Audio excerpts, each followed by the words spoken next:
Muy buenas. Vamos a resolver el ejercicio de examen de junio de 2023 de teoría de circuitos de junio versión A de 2023. Estás a tiempo, así que estaba justo empezando a grabar el vídeo. Digo que vamos a empezar a resolver el ejercicio 3 del examen de junio de 2023. Siéntate aquí si quieres, que está la ventana abierta y te va a interferir menos. Bien, en este examen, en este ejercicio, la novedad incorporada es que tenemos un transformador y ahora vamos a ver cómo trabajar con él. Una vez que en las pasadas tutorías resolvimos el primer problema de alterna, ahora vamos a ver cómo gestionar el hecho de que tengamos un transformador en nuestro circuito. Entonces el enunciado dice: el circuito de la figura está formado por tres impedancias, Z1, Z2 y Z3, que están aquí dispuestas, Z1, Z2 y Z3. Una fuente de 300 voltios, estos 300 voltios son valor eficaz, es decir, 300 voltios valor eficaz, y de frecuencia 50 hercios. Es decir, la fuente está caracterizada por una frecuencia de 50 hercios y un valor eficaz de 300 voltios, una fuente de tensión sinusoidal. Y un transformador ideal de relación 3-2, con el primario conectado a los nudos A y D, es decir, el primario está conectado a A y D, y ahora ya nos dan como dato que Z1 es 10 ohmios, es decir, Z1 es puramente resistiva, Z2 es puramente inductiva y Z3 es resistiva pero de tipo negativa. Esto puede ocurrir, por ejemplo, cuando tenemos fuentes dependientes que hacen que tengamos una resistencia negativa. Muy bien, la primera cuestión, bueno, vamos a leer lo que nos piden, aunque no vamos a detenernos en todos los apartados porque creo que lo que merece más la pena es resolver este circuito. Nos dice que dibujemos el esquema plano correspondiente a este circuito, indicando sobre el mismo todas las referencias de tensiones e intensidades en todos los componentes. Concretamente, también nos piden que marquemos los terminales correspondientes, eso se refiere a los terminales correspondientes del transformador. Para ello, si vemos esta representación del circuito, podemos ver que los devanados primario y secundario están representados así como en tres dimensiones. Eso es porque de forma constructiva, la forma constructiva del transformador afecta a si los flujos magnéticos causados por las corrientes que circulan por el primario y por el secundario se suman o no. Para ello lo que se utiliza es la regla de la mano derecha. Si yo supongo que una intensidad entra por este terminal, yo giro con la mano derecha y el flujo magnético creado por esa intensidad tiene esta dirección, es decir, sentido horario dentro del núcleo de material ferromagnético sobre el que está dispuesto el transformador. Y si yo ahora supongo una intensidad entrante en el secundario del transformador, pero por el nudo B, y hago circular esa intensidad, de nuevo la regla de la mano derecha hace que el flujo magnético vaya en este sentido.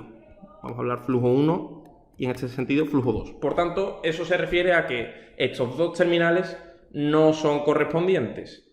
No son correspondientes, porque el flujo magnético causado porque por cada uno de ellos entre una intensidad tiene sentido contrario. Por tanto, eso descarta que estos dos terminales sean correspondientes y solo nos queda otra opción. Es decir, el terminal que hemos considerado en primer lugar, el que está conectado al nudo A, es correspondiente con el terminal que tenemos aquí. Eso nos permite pasar a una representación plana de este circuito, que es lo que voy a hacer a continuación. Aunque en realidad ahora veremos que las consecuencias de esto de los terminales correspondientes para el caso del transformador es un poco distinto a lo que ocurre con las bobinas acopladas. Entonces, rápidamente vamos a representar este circuito plano. Tendríamos una fuente de tensión en serie con la impedancia Z1. Ahora tendríamos aquí el devanado primario. Ya me da igual porque en la representación plana no se ve cómo está arrollada la bobina alrededor del núcleo ferromagnético. Sí que hemos determinado que este terminal es correspondiente con uno de los terminales del secundario del transformador. Normalmente para el transformador se utilizan estas dos líneas verticales que indican que hay un núcleo de material ferromagnético. Ahora tendríamos el secundario,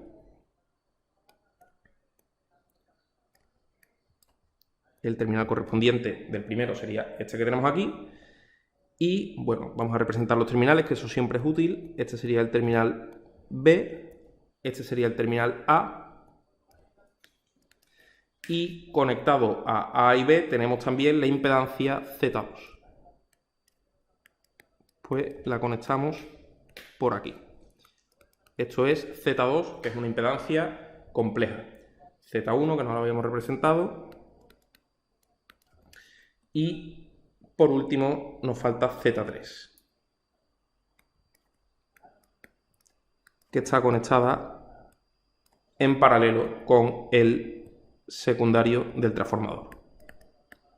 Lógicamente unimos estos terminales porque este punto eléctricamente es el mismo que el punto o el terminal D, que está aquí abajo.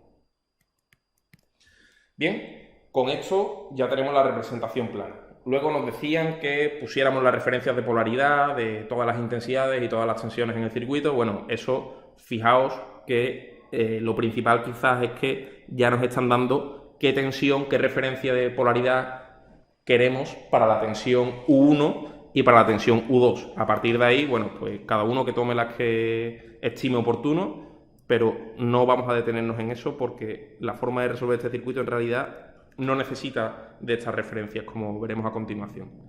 U1 y U2, tal y como lo marcaba el enunciado. También porque el tiempo que tenemos aquí es limitado. En una hora quiero resolver este problema explicando los distintos pasos que tendríamos que dar. Entonces ahora quiero detenerme en lo que es el concepto del transformador, que es un elemento, en este caso me están diciendo que es un elemento ideal, pero el transformador básicamente se define por dos ecuaciones. Un transformador ideal, en general de esta forma, se caracteriza por efectivamente tener una tensión de entrada U1 y una tensión de salida U2. Es decir, el transformador nos permite cambiar el nivel de tensión de un circuito. De hecho, se utiliza en la práctica con muchísima frecuencia. Por ejemplo, en el sistema de distribución de energía eléctrica, sistema de transporte, porque nos interesa elevar la tensión y reducir las intensidades que producen las pérdidas por calentamiento de los conductores, por ejemplo. Y luego, cuando llegamos al nivel de distribución, bajamos la tensión para tener en distribución tensiones no tan elevadas y que no sean peligrosas para las personas. Por tanto, el uso la aparición del transformador es fundamental para el modelo de transporte y distribución de energía eléctrica en el día de hoy, o que conocemos actualmente. Entonces ya vemos que hay una relación de tensiones. De hecho, en este caso nos dicen que la relación es 3,2, lo que significa que la tensión del devanado primario es 1,5 veces mayor que la tensión del devanado secundario. Es decir, U1 es 1,5 veces mayor de U2. Y por otra parte, la pregunta del millón es, ¿qué está ocurriendo ahí con las intensidades? Pues lógicamente, por el devanado primario circula una intensidad I1 y por el devanado secundario circulará una intensidad I2. Estas referencias de polaridad que yo estoy utilizando para estos dos devanados, bueno, vamos a representar el núcleo de material ferromagnético, no son arbitrarias porque en un transformador se cumple que prácticamente toda la potencia que entra en el transformador sale por el secundario del transformador. Es decir, si yo tengo una central eléctrica conectada al devanado primario, yo quiero que toda esa potencia vaya hacia el secundario, hacia los consumos. Entonces, en un transformador real eso no pasa del todo, pero en un transformador ideal sí. Todo lo que entra, toda la potencia que entra por el primario sale por el secundario. Por eso, la elección de esta referencia de polaridad de intensidad y de tensión. Porque si nos fijamos, este producto de tensión U sub 1 por I sub 1 es potencia entrante en el devanado primario y U sub 2 por I sub 2 es potencia saliente por el devanado secundario. Esto lo digo así porque ahora vamos a deducir las relaciones que tienen las tensiones del devanado primario y secundario y las intensidades del devanado primario y secundario, siempre y cuando teniendo en cuenta que la potencia, sobre todo en el caso ideal, es constante, es decir, la potencia aparente del devanado primario coincide con la potencia aparente del devanado secundario, es decir, U sub 1 en valor eficaz por I sub 1 es igual a U sub 2 valor eficaz por I sub 2 valor eficaz. El transformador cambia el nivel de tensión, pero la potencia que entra por el primario tiene que ser la misma que sale por el secundario. En el caso de que sea un transformador real, tendría que quitar las pérdidas, pero obviando las pérdidas, todo lo que entra por el primario es lo que sale por el secundario. Entonces, como hemos dicho, la tensión en el primario, partido por la tensión en el secundario, es igual a una relación de transformación, en este caso S3,2. Es decir, la tensión del primario es 1,5 veces mayor que la tensión del secundario. Si las tensiones... Bueno, en realidad, esta expresión tendríamos que decir que la tensión del primario partido la del secundario es más o menos relación de transformación. Pero claro, si yo elijo las referencias de polaridad como a mí me interesa, que como es en este caso, las dos con la misma referencia de polaridad, directamente me quedo con la versión positiva de esta ecuación, es decir, U sub 1 partido por U sub 2 es igual a la relación de transformación.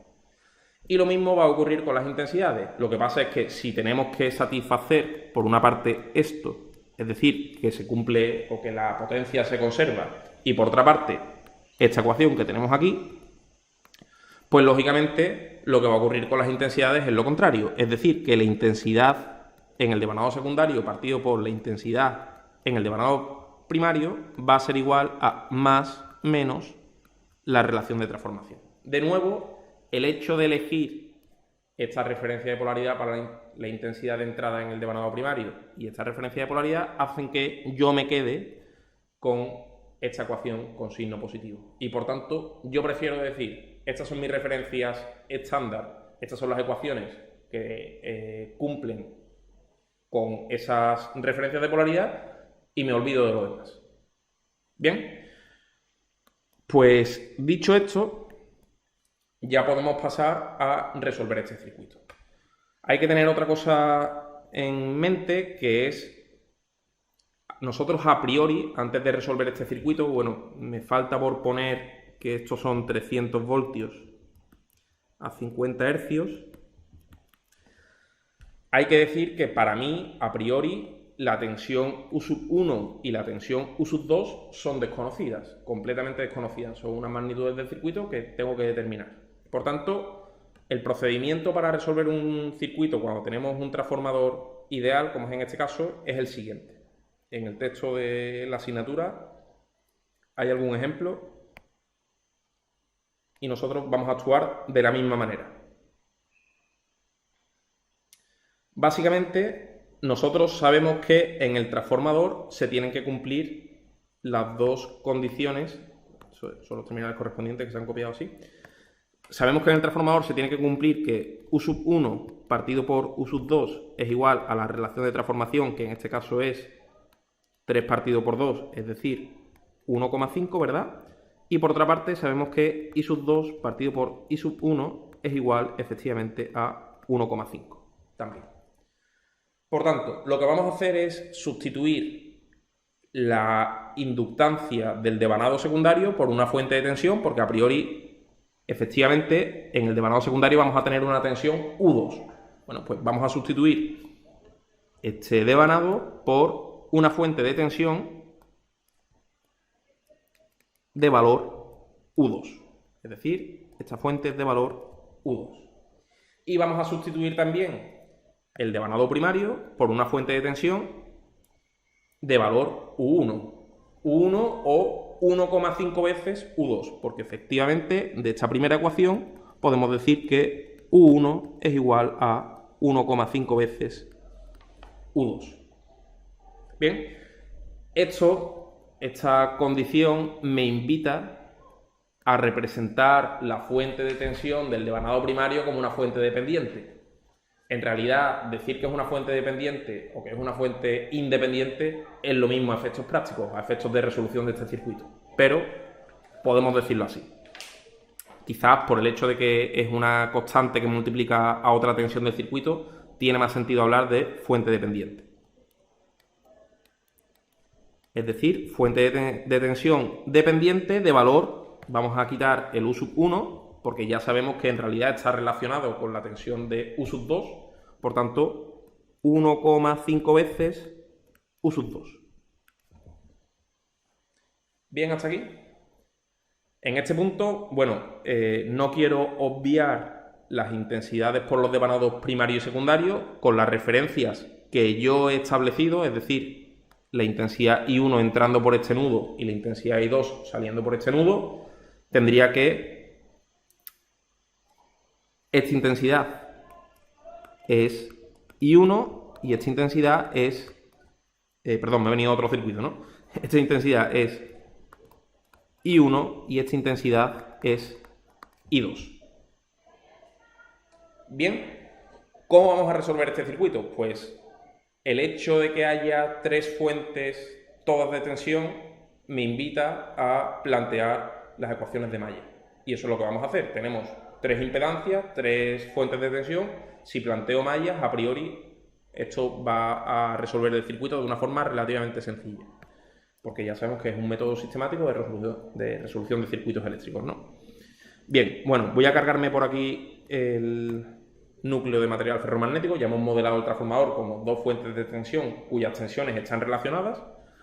Y lo que vamos a hacer es, tenemos una, dos y tres mallas, pues planteamos las intensidades de las mallas. Vamos a decir que esto sea I sub A, I sub B, I sub C. Todas con el mismo sentido. En este caso he definido sentido horario, como podría haber definido para las tres un sentido antihorario. Bien, pues vamos a plantear de forma sistemática el sistema de ecuaciones por mallas. Recuerdo que en mallas lo que teníamos es un sistema de ecuaciones de la forma matriz de impedancias de mallas, Z sub m, por vector de incógnitas, es decir, las intensidades de las mallas, es igual a las fuentes de tensión conectadas a cada una de las mallas. De forma que el sistema efectivamente va a ser un sistema 3×3,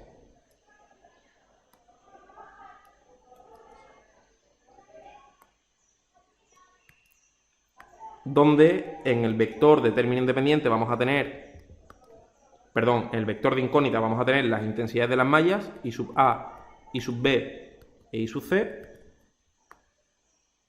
y en el vector de término independiente tendremos las fuentes de tensión conectadas a las distintas mallas. Bien, en la matriz de impedancias de mallas tendremos las mallas conectadas a cada una de las mallas. En este caso, a la malla A solo tenemos conectada la impedancia Z1, pues solo conectamos aquí, solo colocamos un Z1. Entre A y B, como podemos ver, no hay ninguna impedancia conectada, solo tenemos una fuente de tensión, por lo tanto colocamos un 0. Y entre A y C, como no tenemos ninguna impedancia, también colocamos un 0. Como esta matriz es simétrica, aquí podemos colocar un 0 y aquí colocamos un 0 también. Bien, impedancias conectadas a la malla B. Solo tenemos una impedancia que es Z2, pues colocamos aquí Z2. Y entre B y C no tenemos ninguna impedancia, por tanto colocamos un 0. Como la matriz es simétrica, colocamos aquí también un 0. Y por último, impedancias conectadas a la malla C, Z3. Pues Z3.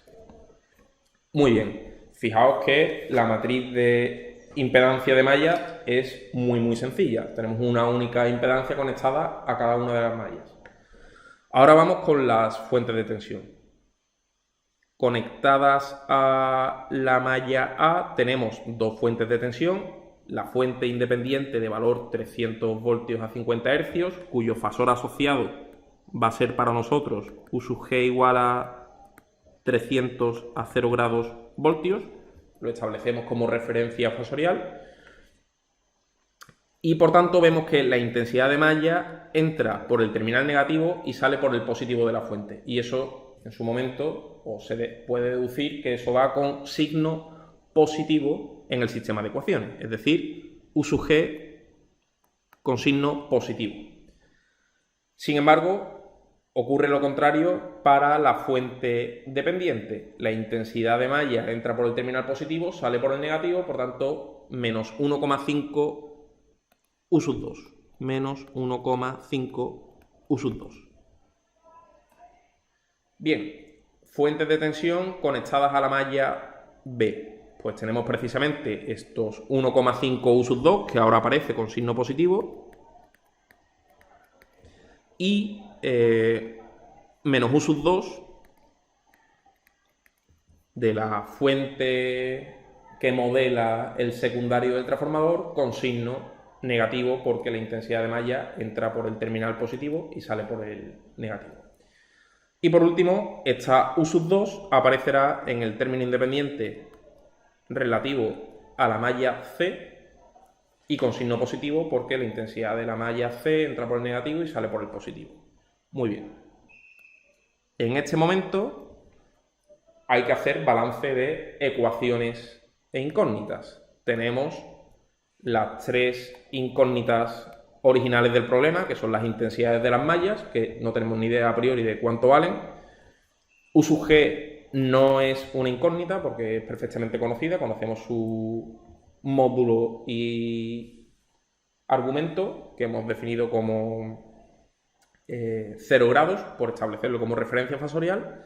Y fijaos que tenemos una incógnita adicional, que es precisamente la tensión del secundario del transformador. Es decir, en este punto tenemos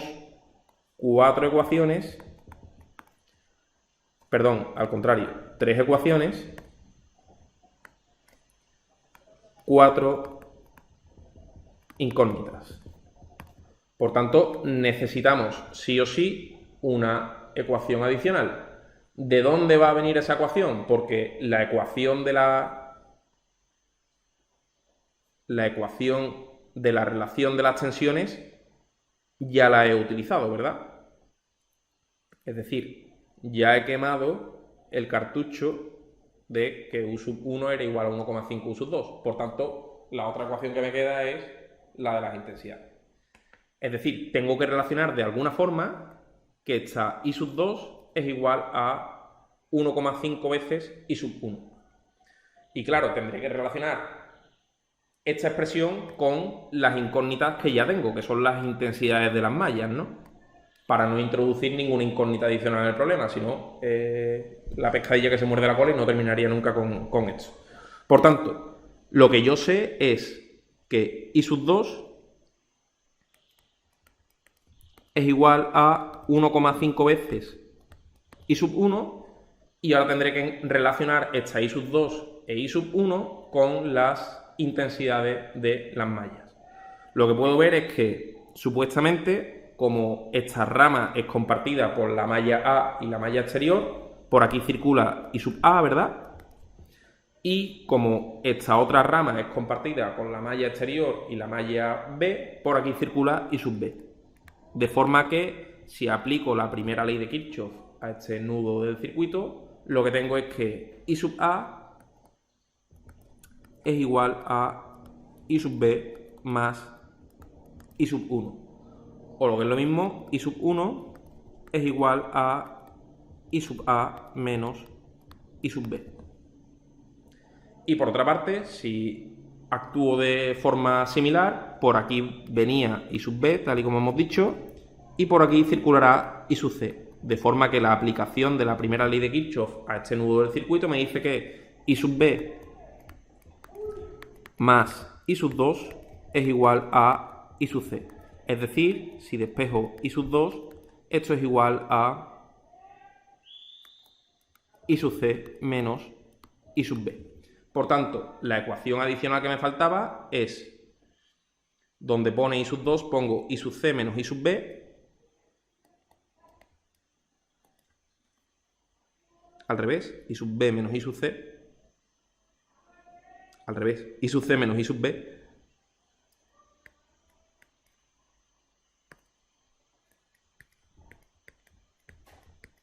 es igual a 1,5 veces i sub a menos i sub b.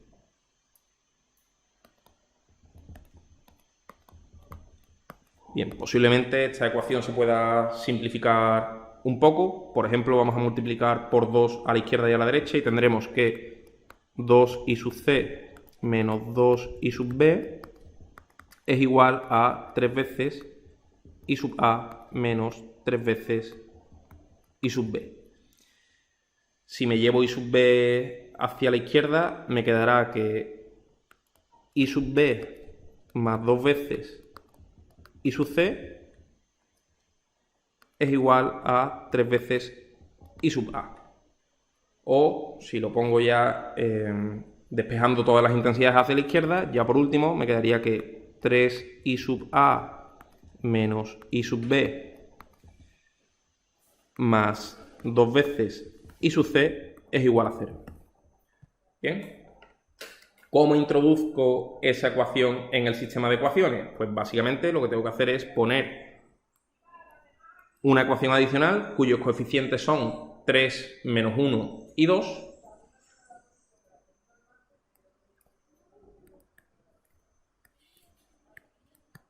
Y como término independiente colocaremos un 0, que es lo que dice la ecuación adicional que hemos encontrado. Bien. La resolución de este sistema requiere algo de cálculo que sinceramente no creo que sea lo más importante en este punto. Lógicamente hay que hacerlo bien, pero no quiero perder demasiado tiempo con esto. Quizás tendría sentido llevarme la cuarta incógnita dentro del vector de incógnitas, es decir, tendría que reordenar el sistema de ecuaciones. Vamos a plantear cómo se reordenaría este sistema de ecuaciones. Para ello voy a copiar todo esto. Y luego pondremos directamente el resultado, porque tampoco tenemos un tiempo infinito.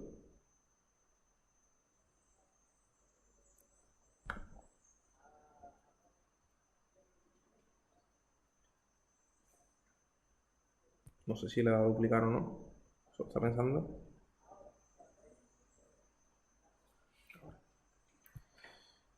No, pues no había duplicado.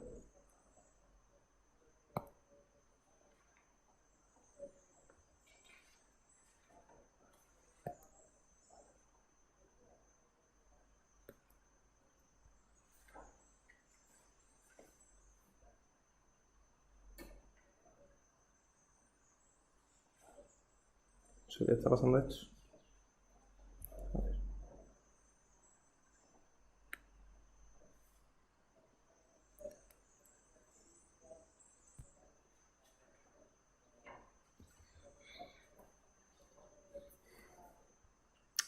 Bueno,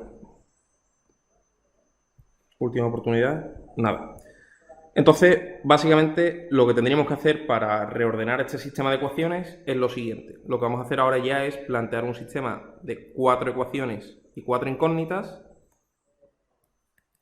donde en el vector de incógnitas me van a aparecer i sub a, i sub b, i sub c y mi cuarta incógnita, que es u sub 2. Para ello lo que tengo que hacer es reordenar estas ecuaciones.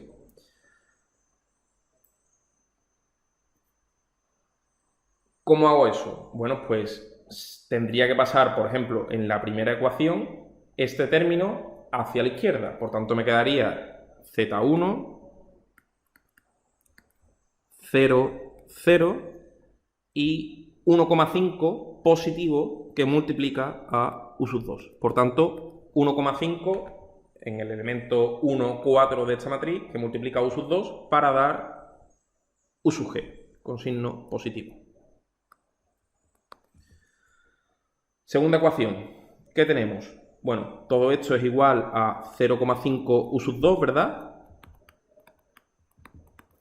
Pues tendremos 0, z2, 0, z2, 0, y por último, menos 0,5 que multiplica a ese u sub 2.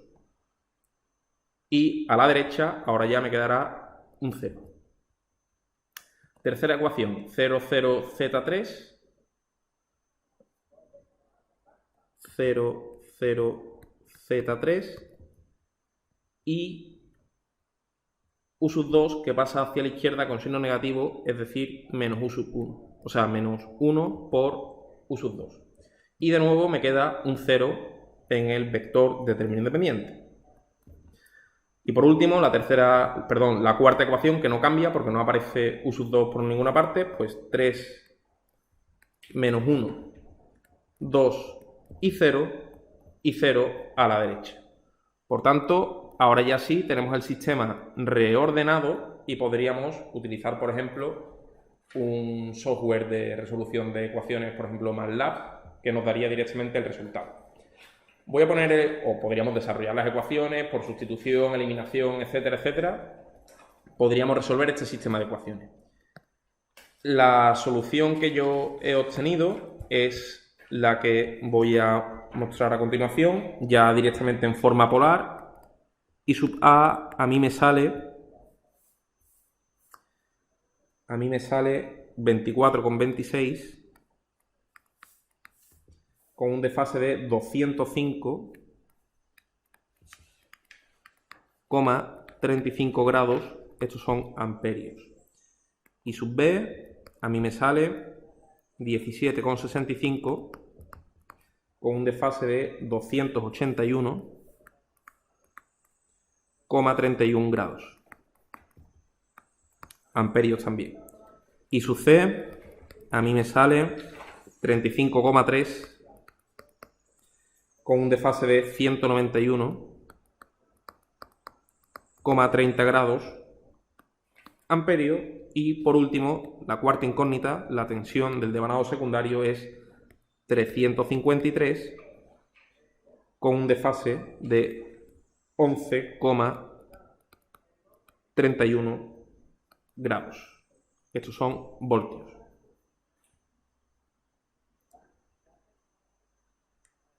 Bien, una vez tenemos las intensidades de estas mallas, podríamos dar por solucionado este problema, porque ya sacar cualquier otra magnitud del circuito pues es directo. Por ejemplo, si quisiéramos sacar una tensión de alguna de las impedancias, pues directamente multiplicamos por la intensidad que circula a través de esa impedancia y listo. Por ejemplo, de hecho creo que nos lo piden en el apartado 4, es la potencia activa y reactiva cedida por la fuente. Pues para ello lo que hacemos es coger la fuente ideal, que hemos dicho que tiene un valor eficaz de 300 voltios a 0 grados, porque lo hemos establecido como referencia fasorial, y la intensidad que sale de esta fuente es I sub A. Por tanto, lo que podemos hacer es calcular directamente la potencia compleja que cede esta fuente, simplemente como el producto de esa tensión por esa intensidad conjugada. Por tanto, potencia cedida por U sub G, potencia compleja, es 300 a 0 grados por I sub A conjugado, es decir, 300 a 0 grados por 24,26 conjugado, es decir, menos 205,35.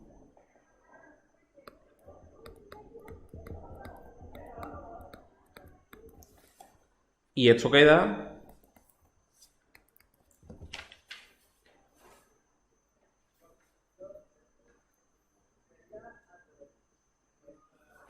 a mí me queda menos 6,5 58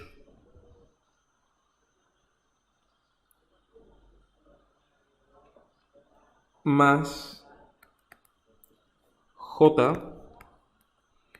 3,12 kilovoltios amperios, que es una potencia en general cedida.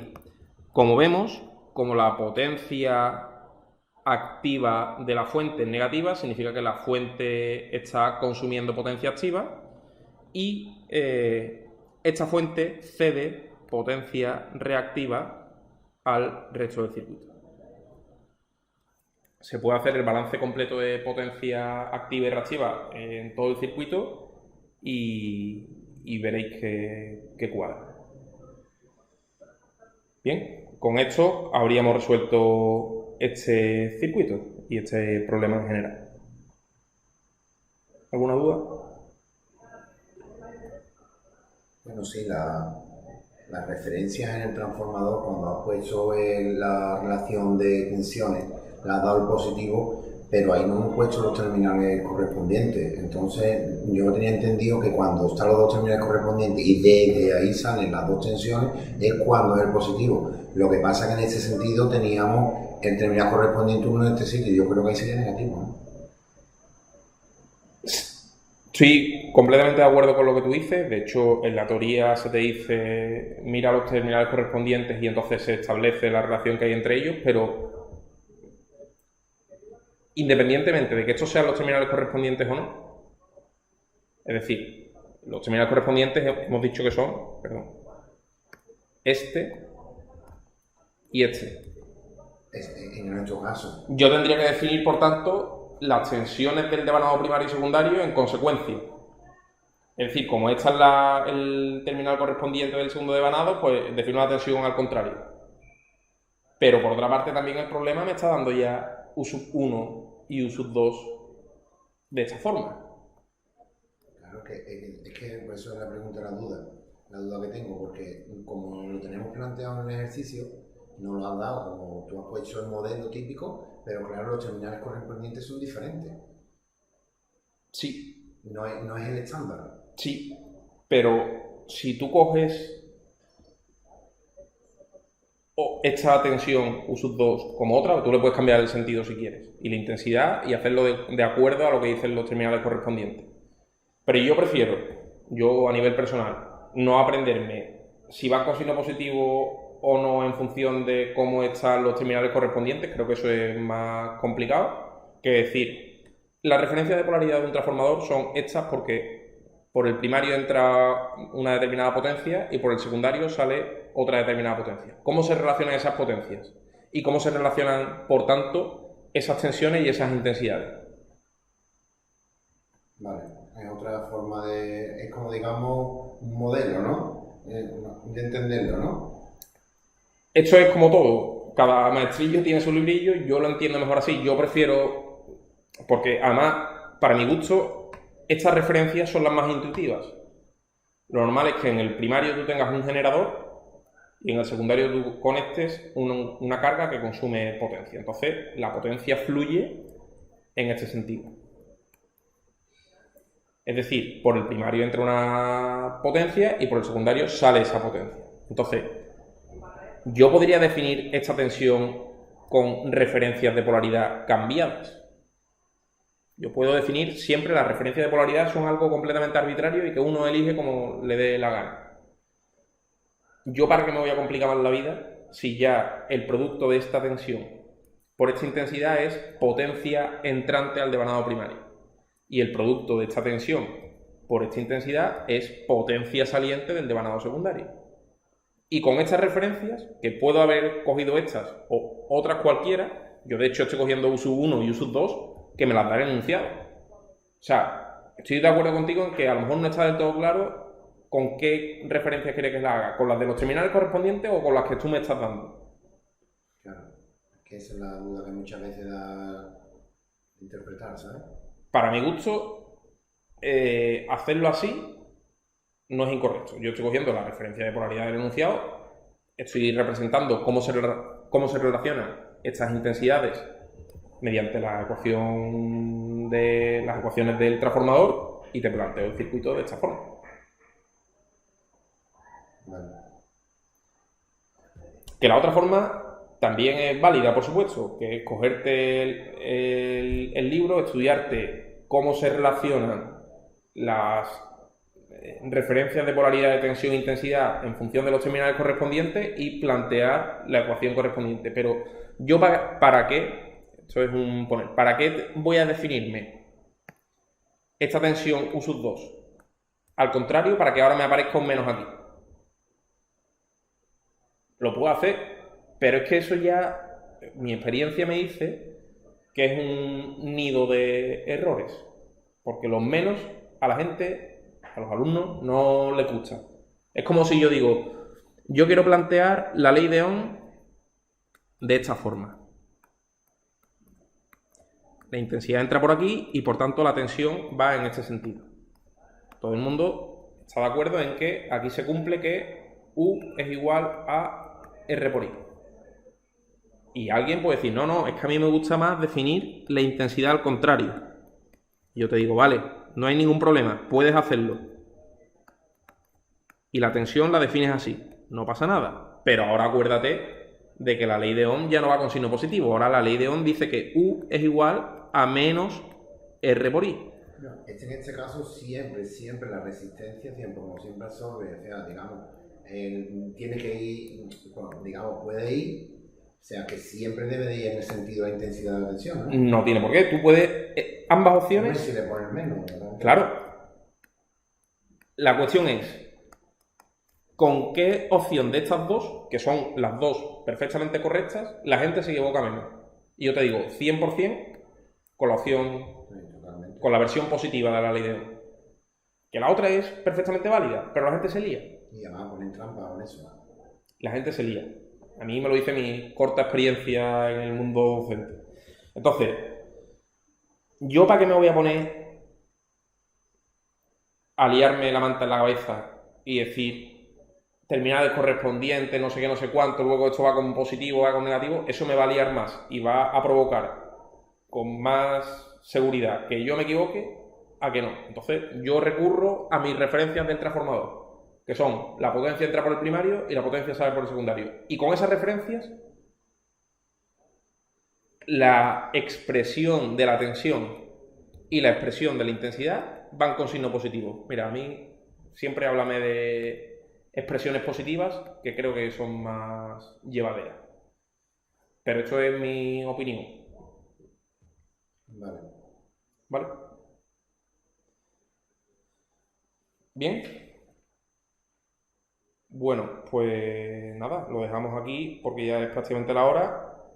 Estoy contento de haber terminado el problema al completo porque las últimas 3 tutorías estuvimos con el de corriente alterna y mi intención es en las 5 tutorías que quedan hacer cada día un problema.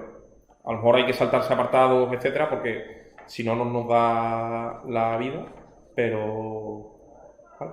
No que esta pregunta era importante y te he saltado porque te preguntamos en el chat. En el segundo apartado nos piden dibujar el diagrama fasorial correspondiente a este circuito, tensión e intensidad. Esto es una gran trampa porque te lo ponen en el apartado 2. Ahora, antes de resolver te ponen eso, entonces ahí te choca. Sí, ¿Por qué? Estoy muy de acuerdo contigo. Porque tú tienes que ahora que hacer el diagrama fasorial sin saber los datos. Y además, otra pregunta que me hago yo. ¿Qué tensiones y qué intensidades? O haces el diagrama fasorial de cada elemento por separado, o todos juntos. Exactamente, pues ahí está la trampa. No sé lo que quiere preguntar con eso. A mí, yo lo único que he hecho ha sido resolverlo y después dibujarlo. Para mi gusto tiene más sentido. Que me sale un churro también, que tampoco, pero bueno, tampoco entiendo por qué no se me cierran los triángulos, pero... Los triángulos se tienen que cerrar. No tiene por qué, ¿no? Tienen, sí o sí. Sí o sí. Si están bien planteados. Es decir, la primera ley de Kirchhoff se tiene que cumplir. La segunda ley de Kirchhoff se tiene que cumplir porque un diagrama fasorial no es más que la representación fasorial de la primera y la segunda ley de Kirchhoff. Sí, pero por ejemplo, en la malla 3, en la malla 2 tenemos solo 2 tensiones. ¿Cómo se van a cerrar ahí el triángulo si no tenemos que solo 2 tensiones? La tensión U2 con la tensión UZ3. Bueno, es la misma. Tiene que ser la misma, 100%. la misma, Claro, no se puede cerrar. ahí no se cierra como tal. Bueno, sí, ¿sabes cómo se cerraría? Para uno para adelante un sentido y otro para el otro.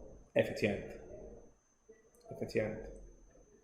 Pero aunque se tendría que cerrar así, bueno. No, no, 100%, porque si tú te fijas, podríamos decir. Ay, si tú te fijas, tendríamos que decir, esto es U sub Z3. ¿Y qué me dice la segunda ley de Kirchhoff aplicada a este camino cerrado? Me dice que U sub 2 menos UZ3 es igual a 0. Es decir, U sub 2 es igual a UZ3. O, en el diagrama fasorial correspondiente, yo diría, no, es que esto es U sub 2.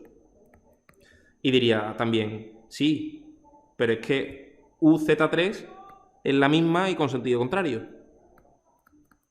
Sí, pero ya tenía porque, a ver, ahí tú lo has montado. Claro, ponía no en el origen. Porque U sub 2 menos UZ3 es igual a 0. Y después la montas en el otro sitio. Eso es. Por tanto, partes de este punto y vuelves a este punto. Eso es el diagrama fasorial. Pero se tiene que ver sí o sí, en un diagrama fasorial se tiene que ver el cumplimiento de la primera y la segunda ley de Kirchhoff en todos los nudos y en todos los caminos cerrados, en todos los bucles. ¿Vale? Es una trampa, sobre todo con los diagramas fasoriales. Yo hay muchas dudas en eso, porque no acabas de comprenderlo, sobre todo